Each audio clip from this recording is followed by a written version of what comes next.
नमस्कार दोस्तों, मैं दिनेश धवल, एवरेस्ट बैंक प्रतिनिधि भारत। दोस्तों, इससे पहले मैंने आपको बताया था कि पंजाब नेशनल बैंक से पीएनबी वन ऐप के थ्रू नेपाल के एवरेस्ट बैंक, किसी अन्य बैंक या आईडी पे पैसे कैसे भेजते हैं। आज मैं उसी से जुड़ी एक और महत्वपूर्ण जानकारी लेकर आया हूँ। आज हम जानेंगे कि पीएनबी के नेट बैंकिंग से इंडो नेपाल ट्रांजैक्शन कैसे किया जाता है। इस वीडियो में मैं आपको लाइव डेमो के साथ स्टेप बाय स्टेप प्रोसेस समझाऊंगा, ताकि आप अपने घर बैठे सुरक्षित और आसानी तरीके से पैसे भेज सकें। वीडियो शुरू करने से पहले अगर आपको ऐसे ही उपयोगी बैंकिंग और रेमिटेंस से जुड़ी वीडियो पसंद आते हैं तो मुझे फॉलो करें, वीडियो को लाइक करें और अपने दोस्तों के साथ शेयर करना ना भूलें। तो चलिए लाइव डेमो के साथ शुरुआत करते हैं।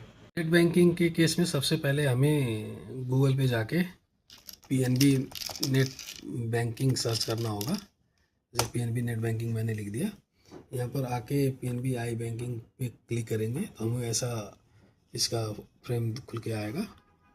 और इसमें दो चीज़ें हैं, एक रिटेल बैंकिंग है, एक कॉर्पोरेट बैंकिंग है। जिनका करेंट अकाउंट है वो कॉर्पोरेट बैंकिंग यूज़ करते हैं और नॉर्मल कस्टमर के लिए रिटेल बैंकिंग है। तो हम लोग अभी रिटेल बैंकिंग का देखेंगे।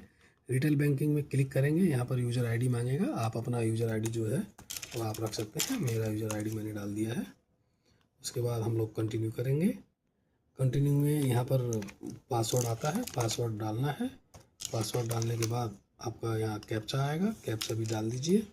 डाल दिया, कैप्चा डालने के बाद लॉगिन पे क्लिक करना है। उसके बाद इसको ओके कर दें। ओके करने के बाद आपका ऐसा खुल के आएगा पेज। और इस पर आप देखेंगे, अगर यहाँ पर एक है ट्रांजेक्शन का कॉलम, ठीक है, इसके अंदर ऑप्शन पे जाएंगे आप, यहाँ पर देखेंगे ट्रांसफर टू अदर बैंक। इसके ऐसे नीचे आएंगे, आप देखेंगे यहाँ एक Indo Nepal remittance using account ID और एक Indo Nepal remittance using national ID. तो नेशनल आईडी का मतलब ये हो गया, नागरिकता में अगर भेजेंगे तो नेशनल आईडी है और अकाउंट में भेजेंगे तो अकाउंट आईडी है। तो अभी फ़िलहाल हम अकाउंट के लिए बता रहे हैं, तो इस पर क्लिक करते हैं।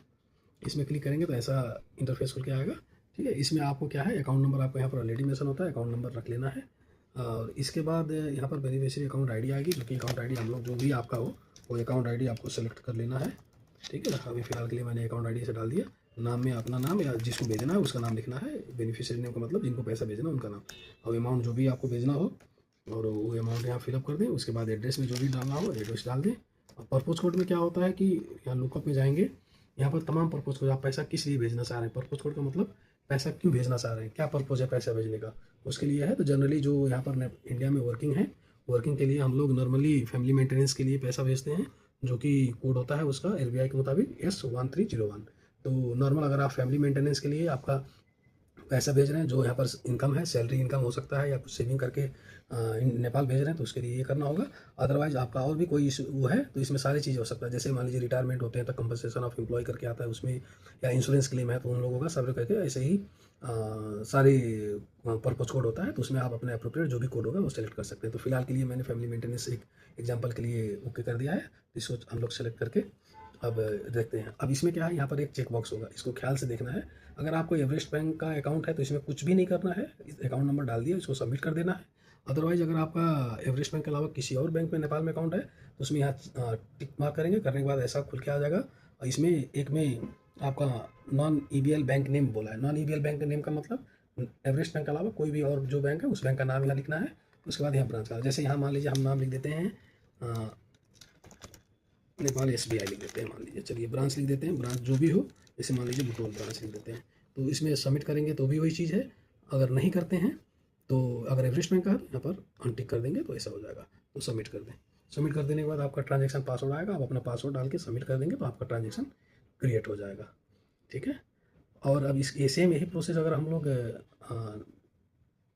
सिटीजनशिप पे जो भेजेंगे, नेशनल आईडी पे भेजेंगे, सेम फिर हम लोग आ जाएंगे उसी पे, सेम उसी जगह पे।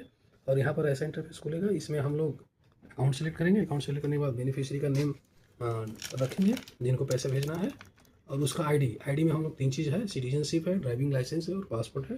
तो अभी फ़िलहाल के लिए जैसे मान लीजिए आप सिटीजनशिप पे भेज रहे हैं ना, सिटीजनशिप नागरिकता पे भेज रहे हैं, तो सिटीजनशिप इसको सेलेक्ट कर लीजिए।